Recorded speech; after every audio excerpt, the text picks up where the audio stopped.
آج ہم ایک ایسی کہانی سنیں گے جو سیدھا دل کو چھو لیتی ہے۔ یہ کہانی ہے ایک ماں کی دعا کی طاقت کے بارے میں۔ ایک ایسی طاقت جو کبھی کبھی ناممکن کو بھی ممکن بنا دیتی ہے۔ تو چلیں اس سفر کا آغاز کرتے ہیں۔ دیکھیے، یہ ایک جملہ یہی اس پوری کہانی کا نچوڑ ہے۔ کہنے کو تو ایک بہت سادہ سی بات ہے، لیکن اس میں امید، ایمان اور ایک ماں کی بے لوث محبت کی پوری کائنات چھپی ہوئی ہے۔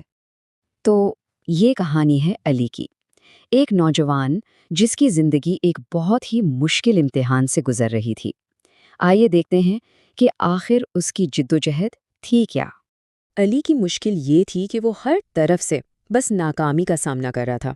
مسلسل کوششوں کے باوجود کوئی نوکری مل ہی نہیں رہی تھی، جس کا اثر ظاہر ہے گھر کے حالات پر پڑ رہا تھا جو بگڑتے جا رہے تھے۔ اور سب سے تکلیف دہ بات، جب اس سے سب سے زیادہ ضرورت تھی تو دوست بھی آہستہ آہستہ دور ہونے لگے۔ یہ احساس سچ میں سب سے زیادہ تکلیف دہ ہوتا ہے جب لگنے لگے کہ ہر راستہ بند ہو چکا ہے۔ علی کے لیے بالکل یہی صورتحال تھی۔ ہر کوشش ناکامی پر ختم ہو رہی تھی اور ہر امید بس دم توڑ رہی تھی۔ اسے لگ رہا تھا کہ اب کوئی راستہ باقی نہیں بچا۔ اور ان تمام مشکلات کا نتیجہ کیا نکلا؟ یہی کہ علی ہمت ہار چکا تھا۔ وہ اندر سے مکمل طور پر ٹوٹ گیا تھا، بکھر گیا تھا۔ یہ وہ مقام ہوتا ہے جہاں اکثر لوگ امید کا دامن چھوڑ دیتے ہیں، اور علی بھی بالکل اسی مقام پر کھڑا تھا۔ لیکن جب ہر طرف اندھیرا تھا نا، تبھی کہانی میں ایک موڑ آتا ہے۔ ایک ایسی امید کی کرن جو نظر تو نہیں آ رہی تھی، لیکن وہ اپنا کام کر رہی تھی۔ علی اس ساری جدوجہد میں اکیلا نہیں تھا۔ ایک خاموش طاقت تھی جو اس کے ساتھ تھی، اور وہ تھی اس کی ماں۔ جب علی دنیا سے لڑ رہا تھا تو اس کی ماں آسمان کی طرف دیکھ کر اس کے لیے مدد مانگ رہی تھی۔ یہ تھی وہ سادہ سی دعا جو اس کی ماں ہر رات آنسوؤں کے ساتھ مانگتی تھیں۔ کوئی شکوہ نہیں، کوئی شکایت نہیں، بس اپنے بیٹے کے لیے اللہ سے آسانی کی درخواست۔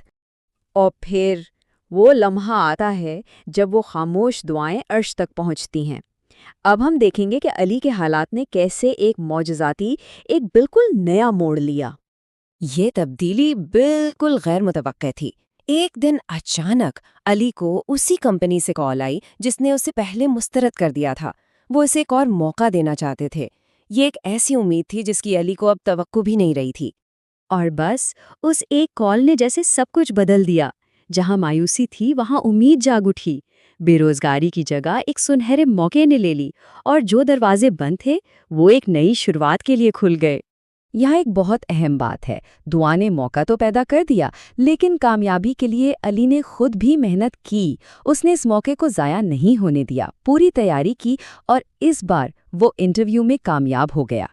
اور کامیابی ملتے ہی علی سب سے پہلے کس کے پاس گیا؟ وہ سیدھا اس ہستی کے پاس پہنچا جس کی دعائیں اس کے ساتھ تھیں، اپنی ماں کے پاس۔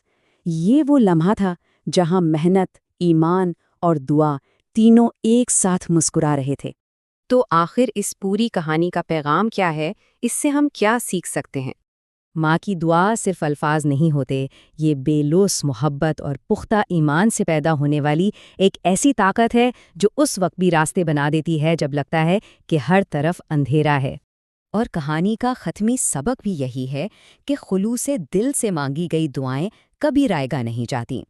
ہاں، ان کی قبولیت کا وقت اور طریقہ مختلف ہو سکتا ہے، لیکن وہ سنی ضرور جاتی ہیں۔ تو آخر میں یہ کہانی ہم سب کے لیے ایک سوال چھوڑ جاتی ہے کہ دعا کی طاقت ہماری اپنی زندگیوں میں کیا تبدیلی لا سکتی ہے۔ یہ واقعی سوچنے کی بات ہے۔